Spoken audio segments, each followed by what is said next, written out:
So hello all, this is Chirag Patel. આપણે ધોરણ 11માં hydrocarbon, બરાબર, સેમેસ્ટર 2માં હાઇડ્રોકાર્બનનો એક ટોપિક છે વૂર્જ પ્રક્રિયા, આલ્કેનની બનાવટ માટેનો. પાછલો આપણે જે ઇન્ડક્ટિવ ઇફેક્ટ પાર્ટ 2માં એક છોકરાની કોમેન્ટ આવી હતી, પ્રતિક કંઈક નામ હતી. કોમેન્ટ હું અહીંયા બતાવી દઈશ, બરાબર. એમને એવું કહ્યું હતું કે સર વૂર્જ પ્રક્રિયા વિશે કંઈક સમજાવો, બરાબર, વૂર્જ પ્રક્રિયા પર વિડીયો બનાવો. તો આજે આપણે વૂર્જ પ્રક્રિયા જોઈશું. કયા ચેપ્ટરનું છે? તો ધોરણ 11. નોર્મલી તો દરેક જગ્યાએ હાઇડ્રોકાર્બનમાં, ઓર્ગેનિક કેમિસ્ટ્રીમાં વૂર્જ પ્રક્રિયાઓ તમે બહુ બધી જગ્યાએ જોશો, બરાબર. તો ધોરણ 11 હાઇડ્રોકાર્બન સેમેસ્ટર 2, બરાબર, એનું જે 12મું કે 13મું લગભગ ચેપ્ટર હશે, એનો ટોપિક છે વૂર્જ પ્રક્રિયા, આલ્કેનની બનાવટ માટેનો ટોપિક છે, બરાબર. આલ્કેનની બનાવટમાં લગભગ બીજો ટોપિક, આલ્કાઇલ હેલાઇડમાંથી, બરાબર. સૌથી પહેલાં તો આલ્કેન કોને કહીશું આપણે, એ તમને ખબર હોવી જોઈએ. આલ્કેન આપણે કહીશું, સામાન્ય સૂત્ર તમને યાદ હોય તો CnH2n+2, H2n+2, બરાબર. એ આલ્કેનનું સામાન્ય સૂત્ર છે. આલ્કેન કોને કહીશું કે કાર્બન કાર્બન વચ્ચે સિંગલ બંધ હોય, અથવા તો વધારે સારી રીતે કહીએ તો એક જ સિગ્મા બંધ હોય, બરાબર. પાઈ બંધ ના હોય, બરાબર. જો 2 બંધ હશે, 3 બંધ હશે તો એને આલ્કેન કહીશું નહીં આપણે, બરાબર. એ તો તમને નોર્મલી દરેક વ્યક્તિને ખબર હવે હોવી જોઈએ. હવે વૂર્જ પ્રક્રિયા શાના માટે વપરાય? તો આલ્કેનના બનાવટ માટે, એટલે કે કાર્બન કાર્બન સિંગલ બંધ, કાર્બન કાર્બન કપલિંગ રિએક્શન પણ આપણે કહીએ, બરાબર. કાર્બન એક કાર્બનનું બીજા કાર્બન સાથે બંધ બનશે. કયો બંધ બનશે? સિગ્મા બંધ બનશે, સિંગલ બંધ બનશે. કઈ પ્રક્રિયાથી? વૂર્જ પ્રક્રિયાથી, બરાબર. કેમ ઉપયોગી છે? કારણ કે આલ્કેનની બનાવટમાં વપરાય છે, બરાબર. શામાંથી બનાવીશું? તો આલ્કાઇલ હેલાઇડ. આલ્કાઇલ હેલાઇડ એટલે શું? કે પહેલેથી કોઈ આલ્કેન RX કહીએ, RX ની જગ્યાએ CH3X, એટલે કે X એટલે શું? હેલોજન, બરાબર. હેલોજન કયા કયા છે? Fluorine, chlorine, bromine, iodine. અને R એટલે કે આલ્કેનની કોઈ પણ ચેન હોઈ શકે. X બરાબર શું હોઈ શકે? ફ્લોરિન, ક્લોરિન, બ્રોમિન, આયોડિન, બરાબર. કોઈ પણ હેલાઇડ સંયોજનો હોઈ શકે, હેલાઇડ તત્વો હોઈ શકે, અને R ની જગ્યાએ કોઈ પણ આલ્કેનની ચેન હોઈ શકે છે, બરાબર. જેમાં આપણે સોડિયમ મેટલ જોઈશું, બરાબર. કોઈ રિએક્શનમાં સોડિયમ મેટલ જુઓ, સોડિયમ મેટલ દ્વારા રિએક્શન થશે, બરાબર. એની રિએક્શન કેવી રીતે થશે, એની ક્રિયાવિધિ શું છે, આપણે આગળ ભણવાના જ છીએ. આલ્કાઇલ હેલાઇડમાંથી આલ્કેન બનશે, બરાબર. જેમાં સોડિયમ મેટલ વપરાશે અને શુષ્ક ઇથર એઝ અ સોલ્વેન્ટ વપરાશે, બરાબર. સોલ્વેન્ટ તરીકે શું વપરાશે? શુષ્ક ઇથર. કેમ શુષ્ક ઇથર વપરાશે? એટલે કે ડ્રાય ઇથર કેમ વપરાશે? એમાં પાણીનો મોલિક્યુલ કેમ ના હોવો જોઈએ? કારણ કે મેં આગળ જ કહ્યું કે અહીંયા શું વપરાશે? સોડિયમ. અને સોડિયમ જો પાણી સાથે મળી જાય તો તમને ખબર જ હશે, બૂમ, ધડાકો થઈ જશે, બરાબર. એટલે કે સોડિયમ એ બહુ જ રિએક્ટિવ મેટલ છે. તેથી આપણે જે પણ ઇથર લઈએ, ઇથર કોને કહીશું? ROR, બરાબર. R શું છે? આલ્કેનની કોઈ લાંબી ચેન હોઈ શકે છે, અથવા તો મિથેન પણ હોઈ શકે છે. બંને બાજુ અલગ અલગ આલ્કેનની ચેન હોઈ શકે, બરાબર. શુષ્ક ઇથર કેમ લેવામાં આવે? કારણ કે ઇનર્ટ સોલ્વેન્ટ છે. ઇનર્ટ સોલ્વેન્ટ એટલે શું? કે જેમ ઇનર્ટ ગેસ હોય, હિલિયમ, ક્રિપ્ટોન, નિયોન, બરાબર, એ કોઈ બીજા તત્વો સાથે સંયોજન ના બનાવે, એમ શુષ્ક ઇથર પણ સોડિયમ સાથે રિએક્શન આપશે નહીં. બેકી મેઇન વૂર્જ પ્રક્રિયાની મેઇન વસ્તુ શું છે? કે બેકી સંખ્યા ધરાવતો આલ્કેન બનશે. જે પણ આલ્કેન બનશે એની સંખ્યા બેકી સંખ્યા ધરાવતા આલ્કેન જેવી હશે, બરાબર. બેકી સંખ્યામાં હશે. ધારો કે 2, 4, 6, 8, બરાબર. એકી સંખ્યાવાળો કાર્બન આલ્કેન કેમ નહીં બને એ પણ આપણે આગળ જોઈશું, બરાબર. તમારી ચોપડીમાં પ્રશ્ન ચિહ્ન તરીકે લગભગ આપી દીધું છે કે એકી સંખ્યાવાળા આલ્કેન આમાંથી નહીં બને. કેમ નહીં બને? તો એ આગળ આપણે સમજીશું, એક ઇન ડેપ્થ સમજીશું કે એ કેમ નહીં બને. ત્રીજી એક લાઈન તમે લખી શકો છો કે ટર્સરી આલ્કાઇલ હેલાઇડ હશે, ટર્સરી આલ્કાઇલ હેલાઇડ, તો એ નોર્મલી વૂર્જ પ્રક્રિયા નહીં આપે. કેમ નહીં આપે? કારણ કે સ્ટેરિક હિન્ડ્રન હશે, એમની ન્યુક્લિયોફિલિક અટેક થશે નહીં, બરાબર. તો એ હવે આપણે આગળ જોઈશું. રિએક્શન, સામાન્ય રિએક્શન શું છે? RX, બરાબર. આ શું છે? Alkyl halide. એમાં સોડિયમ મેટલ હશે, બરાબર. એ સોડિયમ મેટલ, આનો આ હેલાઇડ, મતલબ કે જે પહેલા હેલાઇડ લીધો એનું એ ફરી લઈએ, બરાબર. અમુક વખતે આ રીતે પણ ના પણ લખે, બરાબર. પણ આપણે સમજી જવાનું કે આપણે આલ્કાઇલ હેલાઇડ લઈશું તો એક જ પ્રકારના મોલિક્યુલ બધા લીધા હશે, પણ એક જ મોલિક્યુલ આપણે નહીં લઈએ, બરાબર. નોર્મલી વાત છે, આપણે એક મોલિક્યુલ લઈ શકીએ નહીં કે લે ભાઈ તું રિએક્શન કર, એવું આપણે કરી શકીએ નહીં, બરાબર. ઘણા બધા મોલિક્યુલ હશે. હું તમને સરળતા ખાતર અહીંયા મેં અલગ અલગ લખ્યું છે કે RX અને સોડિયમ મેટલ, બરાબર. સોલ્વેન્ટ તરીકે શું વપરાશે? શુષ્ક ઇથર. તો રિએક્શન કેવી થશે? આ 2 સોડિયમ મેટલ એ અહીંયા 2 હેલોજન તત્વો સાથે બે હેલોજન તત્વ સાથે કનેક્ટ થઈ જશે એટલે 2NaX અલગ થઈ જશે અને જે R અને R વધ્યા એ બંધ બનાવી દેશે. કયો બંધ બનાવશે? સિંગલ બંધ એટલે કે સિગ્મા બંધ બનાવશે. તો જ આપણે આલ્કેન બન્યો તેમ કહીશું. બરાબર. અહીંયા જોઈએ આપણે CH3Br બે વખત લખ્યા છે. બરાબર. અમુક ફેર CH3Br CH3Br બે અલગ અલગ વખત ના પણ લખે. બરાબર. અમુક વખતે કોમ્પિટિટિવ એક્ઝામમાં આ રીતે પણ લખી દે તો તમારે સમજી લેવાનું કે CH3Br એ આપણે એક અણુ તો આપણે લેવાના નથી. બરાબર. એક મોલેક્યુલ લેવાના નથી. તો તમારે મેઇન શું ધ્યાન રાખવાનું કે સોડિયમ છે. બીજું ધ્યાન રાખવાનું ડ્રાય ઇથર DE એટલે કે ડ્રાય ઇથર એટલે કે શુષ્ક ઇથર છે. તો રિએક્શન કરાવી દેવાની. કઈ રીતે? તો 2NaB અને અહીંયાથી 2 Br છૂટા પડશે એટલે કે 2NaBr અલગ થઈ જશે. બરાબર. અને જે મિથેનના બે અણુ બન્યા એ ભેગા થઈ શું બની જશે? પ્લસ CH3 ઇથેન બની જશે. બરાબર. કાર્બનની સંખ્યા શું છે? બેકી સંખ્યા છે. બેકી સંખ્યાવાળા જો આલ્કેન બનશે તો એની yieldસૌથી વધારે મળશે. મતલબ કે પ્રોડક્ટની ક્વોન્ટિટી બહુ વધારે મળશે. બરાબર. yield કહેવાય એને. શું કહેવાય? yield.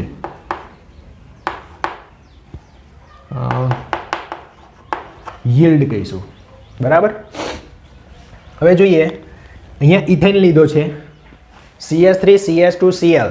તો આની રિએક્શન કેવી રીતે કરાવીશું? તો સૌથી પહેલાં જોવાનું કે શું આપ્યું છે? ડ્રાય ઇથર આપ્યું છે. હા. સોડિયમ મેટલ આપ્યું છે. હા. તો આ કઈ પ્રક્રિયા છે? વુડ્સ પ્રક્રિયા. તો રિએક્શન શું કરવાનું? સોડિયમ મેટલ ક્લોરીન સાથે ભેગા થઈ 2NaCl બનાવી દેશે. બરાબર. અહીંયા 2 મોલ શું છે? ઇથેનના 2 મોલ છે તો શું બનાવશે? પ્લસ એક વખત CH3 CH2 અને એની એ ફરી વખત CH2 CH3 બ્યુટેન બનાવશે. બરાબર. 2 વખત લીધા હતા ને અને 2 મોલ હતા તો CH3 CH2 CH2 CH3 butane બનાવશે. બરાબર. એની ક્રિયાવિધિ એટલે કે મિકેનિઝમ કઈ કરી? આ રિએક્શન થશે કેવી રીતે? બરાબર. તો સૌથી પહેલું રિએક્શન થવા માટે આપણે અહીંયા શું લીધું છે? શુષ્ક ઇથર લીધું છે. શુષ્ક ઇથર શું કરશે? સોલ્વોલાઇસિસ એનર્જી આપશે. કોને આપશે? સોડિયમ મેટલને. તો સોડિયમ મેટલનું શું થશે? સોડિયમ મેટલ ડ્રાઇવિંગ ફોર્સ શું હશે? કે સોડિયમ મેટલનું આયોનાઇઝેશન થશે. બરાબર. આપણે આગળ આયોનાઇઝેશન એનર્જી વિશે તમે લગભગ ભણ્યા હશો. નહીં ભણ્યા હો તો ભણી જ લેશો. બરાબર. આયોનાઇઝેશન એટલે એનર્જી એટલે શું? કે કોઈપણ મેટલ કોઈપણ તત્વમાંથી એક ઇલેક્ટ્રોન દૂર કરવા માટે શું કરવા માટે? એક ઇલેક્ટ્રોન દૂર કરવા માટે લાગતી આપવી પડતી ઉર્જા એને આપણે આયોનાઇઝેશન એનર્જી કહીશું. એના આયન્સ બનશે. શું બનશે? આયન્સ. તો સોડિયમ મેટલના આયન્સ બનશે. સોડિયમ મેટલ Na+ અને એક ઇલેક્ટ્રોન દૂર કરશે. બરાબર. બીજું શું બનશે? કે જે આલ્કાઇલ હેલાઇડ લીધું એમાં હેલોજનની ઇલેક્ટ્રોનેગેટિવિટી સૌથી વધારે હોય. બરાબર. ઇલેક્ટ્રોનેગેટિવિટી સૌથી વધારે કોની હોય? હેલોજનની કાર્બન કરતાં. તો એક હેલોજનનો કોઈ પરમાણુ શું કરશે? આ બંને ઇલેક્ટ્રોન આ બંને ઇલેક્ટ્રોન લઈ રિમૂવ થશે. એટલે કે જો આ બંને ઇલેક્ટ્રોન હેલોજન લઈ લે તો એની ઉપર માઇનસ ચાર્જ આવે ને આરનો એક ઇલેક્ટ્રોન હોત એને લઈ લીધો. બરાબર. આર આ સહસંયોજક બંધ હોય તો આરે પણ ઇલેક્ટ્રોન આપ્યો હોય, એક્સે પણ ઇલેક્ટ્રોન આપ્યો હોય. બરાબર. પરંતુ જ્યારે છૂટા પડે ત્યારે એક્સે બંને ઇલેક્ટ્રોન લઈ લીધા તો એક્સ નેગેટિવ ચાર્જ આવ્યો, આર પર પોઝિટિવ ચાર્જ આવશે. બરાબર. હવે આ બે રિએક્શનો થઈ. હવે શું થશે? કે આર પોઝિટિવ ચાર્જ જે છે એ અહીંયાથી જે ઇલેક્ટ્રોન રિમૂવ થયો હતો એ એક્સેપ્ટ કરશે. કેમ? કારણ કે અહીંયા પોઝિટિવ ચાર્જ છે આ નેગેટિવ ચાર્જ છે. એક્સેપ્ટ કરશે તો શું થશે? આર પ્લસ ઇલેક્ટ્રોન એટલે કે આર રેડિકલ બનાવશે. કેવી રીતે? તો જુઓ આપણે સમજાણીએ છીએ. આર કોઈ કાર્બન હોય તો એની કેટલી વેલેન્સી છે? 4. મતલબ કે 4 બંધ બનાવે. બરાબર. જુઓ અહીંયા 2 4 બંધનો મતલબ શું? કે 2 2 4 5 6 7 8 ઇલેક્ટ્રોન. બરાબર. હવે આ બંધ તૂટી ગયો હતો અને આ કાર્બનનો અહીંયાથી આ બંધ તૂટી શું કર્યું હતું? કાર્બન પર પોઝિટિવ ચાર્જ આવ્યો હતો. બરાબર. હવે પોઝિટિવ ચાર્જ આવ્યો તો કેટલા ઇલેક્ટ્રોન ખૂટ્યા? 2 2 4 5 6 છે. 2 ઇલેક્ટ્રોન ખૂટે છે 8 થવા માટે. ન્યુટ્રલ થવા માટે 2 ઇલેક્ટ્રોન ખૂટશે. બરાબર. ન્યુટ્રલ. તો અહીંયાથી એક ઇલેક્ટ્રોન લઈ એ રેડિકલ બનાવશે.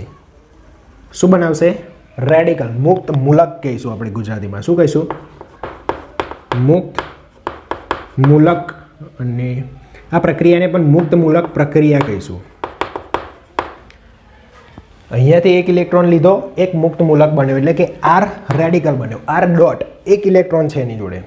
આવા બે આર ભેગા થશે, આર ડોટ અને આર ડોટ, તો શું બની જશે? આ ઇલેક્ટ્રોન ઇલેક્ટ્રોન બે ભેગા થઈ બંધ બનાવી દેશે એટલે કે આર સિગ્મા બંધ આર. બરાબર, તો આ શું બની ગયો? આપણો આલ્કેન બની ગયો. બરાબર, હવે આ ક્રિયાવિધિ આપણે આના ઉપર જોઈએ કે CH3Br માં આ ક્રિયાવિધિ જોઈએ. પહેલા ઉદાહરણની ક્રિયાવિધિ જોઈએ તો સૌથી પહેલા શું થશે? આ સ્ટેપ તો કોમન રહેશે, એને આયોનાઇઝેશન થશે, Na++ ઇલેક્ટ્રોન. બરાબર, બીજા સ્ટેપમાં RX ની જગ્યાએ શું છે? CH3Br, તો અહીંયા શું બનશે? CH3Br. Br કાર્બન કરતાં વધારે ઇલેક્ટ્રોન નેગેટિવ, બંને ઇલેક્ટ્રોન લઈને ફરાર થઈ જશે. બરાબર, તો જોઈએ શું થશે? CH3 positive charge, Br negative charge. આ જે CH3 પર પોઝિટિવ ચાર્જ આવ્યો એ સોડિયમના ઇલેક્ટ્રોન લેશે, એક્સટ્રેક્ટ કરશે. બરાબર, CH3 પોઝિટિવ પ્લસ ઇલેક્ટ્રોન, તો શું બનશે? CH3 રેડિકલ બનશે. બરાબર, આવા બે રેડિકલ CH3 પ્લસ CH3 ભેગા થઈ શું બનાવી દેશે? ઇથેન. CH3 જુઓ, આ એક ઇલેક્ટ્રોન બંધ બનાવી દેશે, CH3 ઇથેન બની ગયો. બરાબર, તો એ જ રિએક્શન અહીંયા લખે. ઓકે વિદ્યાર્થી મિત્રો, આપણે વુડ્સ પ્રક્રિયામાં મેં આગળ એવું કહ્યું હતું કે બેકી સંખ્યા ધરાવતા કાર્બનવાળા આલ્કેન મળશે. હવે તમારી ચોપડીમાં એવું આપ્યું છે કે એકી સંખ્યા ધરાવતાવાળા આલ્કેન કેમ નહીં બને? તો એનો જે આન્સર છે એ મેં આગળ જે તમને મિકેનિઝમ કહેલી તેના પર છે. બરાબર, ધારો કે એક CH3Cl અને C2H5 એટલે C2H5 આપણે કઈ રીતે લખી શકીએ? C2H5 એટલે કે CH3 બરાબર, CH3CH2Cl. બરાબર, આ રીતે લખી શકીએ. C2H5Cl એટલે કે CH3CH2Cl. બરાબર, ક્લોરોઇથેન છે. હવે આપણે જોઈશું કે મિથેન અને ઇથેન ભેગા થઈ પ્રોપેન કેમ ના બની શકે. બરાબર, પ્રોપેન એક 3 કાર્બન ધરાવતો મોલેક્યુલ છે. બરાબર, એનો મતલબ કે એકી સંખ્યાવાળા આલ્કેન કેમ ના બને? તો એનું કારણ શું છે કે એકી સંખ્યા ધરાવતા કાર્બન આલ્કેન ના બને? તો એનું કારણ એ છે કે આગળ આપણે તમને જે મેં રિએક્શન કહી, બરાબર, અહીંયા જે મિકેનિઝમ કરી, ક્રિયાવિધિ કહી હતી, એના પરથી આપણે ક્રિયાવિધિ આની લખીએ તો શું થશે? સૌથી પહેલાં Na gives Na++ ઇલેક્ટ્રોન, સોડિયમનું આયોનાઇઝેશન થશે. બીજું શું થશે? આલ્કાઇલ હેલાઇડમાંથી શું બનશે? આ ક્લોરીન અણુ લઈ Cl- બનશે. તો અહીંયાથી શું બનશે? એક રેડિકલ બનશે, CH3 રેડિકલ. બરાબર, Cl3+ બનશે, આ ઇલેક્ટ્રોન લેશે. બરાબર, CH3 રેડિકલ હું ડાયરેક્ટ લખું છું. અહીંયા C2H5 અથવા તો લખું CH3CH2 રેડિકલ. આ રીતે રેડિકલ બનશે. બરાબર, હવે જુઓ, હવે શું થતું હતું? છેલ્લા સ્ટેપમાં શું થતું હતું કે બે રેડિકલ ભેગા થઈ મોલેક્યુલ્સ એટલે કે આલ્કેન બનાવી દેતા હતા. હવે અહીંયા જો બે રેડિકલ ભેગા થઈ આલ્કેન બનાવવાની કઈ રીતે બની શકે? તો સૌથી પહેલાં તો CH3 પોતાની સાથે ભેગો થઈ શું બનશે? અથવા તો સિમ્પલ રીતે લઈએ, આ CH3 ઇથેન જોડે ભેગા થઈ CH3 ઇથેન શું બનશે? CH3 CH2. બરાબર, આ રેડિકલ અહીંયા ભેગો થઈ ગયો, CH3 પ્રોપેન બન્યો. બરાબર, બીજી પણ હજુ પણ પોસિબિલિટી છે. આગળ એવું હતું કે એક જ મોલેક્યુલ હતો, મતલબ કે ઇથેન જ 2 વખત હતો, તો એ ગમે તે રીતે કનેક્ટ થાય તો એ બ્યુટેન જ બનવાનો હતો. પણ અહીંયા એવું નહીં થાય. મિથેન એ પોતાના સાથે પણ કનેક્ટ થઈ ઇથેન બનાવી શકે. એ જ રીતે ઇથેન પોતાના સાથે કનેક્ટ થઈ બ્યુટેન બનાવી શકે. CH3 CH2 એ રેડિકલ મળ્યો, બીજો રેડિકલ CH2 CH3 ભેગા થઈ બંધ બનાવી દેશે. તો 1 2 3 જાતના આલ્કેન બનશે. આનો મતલબ શું કે 3 જાતના આલ્કેન બનાવવામાં અહીંયા જે યીલ્ડ હશે, યીલ્ડ એ સારા માત્રામાં મળશે નહીં. બરાબર, ધારો કે 20% આ લઈ જાય, 25% આ લઈ જાય, 30% આ લઈ જાય. બરાબર, તો કોઈ પણ આલ્કેન એ વધારે માત્રામાં મળશે નહીં. પ્રોડક્ટ મળશે ખરી, બધા આલ્કેન બનશે ખરા, પણ કોઈ પણ પર્ટિક્યુલર આલ્કેન વધારે માત્રામાં આપણે બનાવી શકીશું નહીં. બરાબર, ધારો કે મારે બ્યુટેન બનાવવો હોય તો આ બે સાઈડ પ્રોડક્ટ મળશે, મને બ્યુટેન મળશે 30%, બરાબર, અને આ બેનું ભેગું થઈ 70% મળ્યું, તો મને અહીંયા યીલ્ડ કેટલી મળી? ફક્ત 30%, બરાબર. તો એટલા માટે એસિમેટ્રિકલ આલ્કેન, બરાબર, અહીંયા લેવામાં આવતો નથી, એટલે કે અહીંયા એક કાર્બન, અહીંયા બે કાર્બન એવું આપણે કરી શકીએ નહીં, બરાબર. જો એવું કરીશું તો આપણને યીલ્ડ ઓછી નથી. મિત્રો હવે થોડી વૂર્સ પ્રક્રિયાના થોડા એક્ઝામ્પલ લઈ લઈએ. અહીંયા જો આ રીતે કંઈક એક્ઝામ્પલ આપ્યું છે, તો સૌથી પહેલાં જોવાનું ડ્રાય ઇથર આપ્યું છે, સોડિયમ આપ્યું છે, તો શું કરવાનું? આવા 2 મોલ અહીંયા આપ્યા નથી તો સમજી જ જવાનું, બરાબર, કારણ કે આપણે કોઈ એક મોલેક્યુલની રિએક્શન કરાવીશું નહીં, બરાબર. તો સમજી લેવાનું કે આ રીતે અહીંયાથી ક્લોરીન અલગ થઈ જશે, આવા 2 મોલેક્યુલ ભેગા થઈ આલ્કેન બની જશે. અહીંયા જુઓ ડ્રાય ઇથર અને સોડિયમ આપ્યો હોય તો શું કરવાનું? ક્લોરીન અલગ કરી દેવાનું અને આવા 2 મોલ ભેગા કરી દેવાના.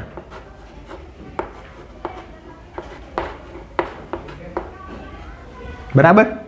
આ અત્યારે સુધી આપણે આ જે ભણતા હતા વૂર્સ પ્રક્રિયામાં, બરાબર, એ હતું ઇન્ટરમોલેક્યુલર, બરાબર, 2 અલગ અલગ મોલેક્યુલ, મતલબ કે સીએલનો આ એક મોલેક્યુલ, સીએલનો આ બીજો મોલેક્યુલ, એવી રીતે 2 મોલેક્યુલ કરતા હતા.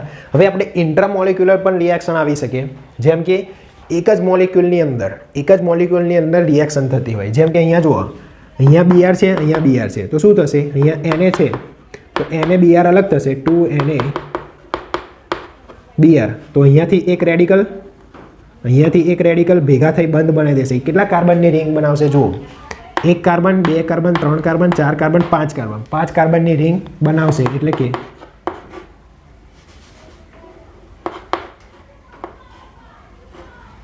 આ રીતે રિંગ બનાવશે એમ કહેવાય, બરાબર. આ મેં થોડું ત્રાંસું લખ્યું, તમે આ રીતે લખી દો તો બંને એક જ છે, બરાબર. હવે એક MCQમાં તમને એવું પૂછાઈ શકે કે એરોમેટિક કમ્પાઉન્ડ બેન્ઝીન આપ્યું છે, બરાબર. અહીંયા જો આ એરોમેટિક કમ્પાઉન્ડ હતું, આ સાયક્લોહેક્ઝેન હતો, આ રીતે મૂકી દઈશ તો આ એરોમેટિક કમ્પાઉન્ડ બની જશે, બરાબર, એટલે કે બેન્ઝીનની રિંગ બની જશે. જો બેન્ઝીનની રિંગ ઉપર કોઈ હેલોજન થતો, ધારો કે અહીંયા ક્લોરીન કહી દઉં, આ રીતે આપ્યું હોય, ડ્રાય ઇથર પણ આપ્યું હોય અને સોડિયમ પણ આપ્યો હોય, અને તો એ રિએક્શન કેવી રીતે થશે? તો 2 બેન્ઝીનની રિંગ ભેગી થઈ બિસફિનાઇલ, બરાબર, બિસફિનાઇલ એટલે કે 2 બેન્ઝીનની રિંગ ભેગી થઈ જશે, તો આને આપણે વૂર્સ રિએક્શન નહીં કહીએ.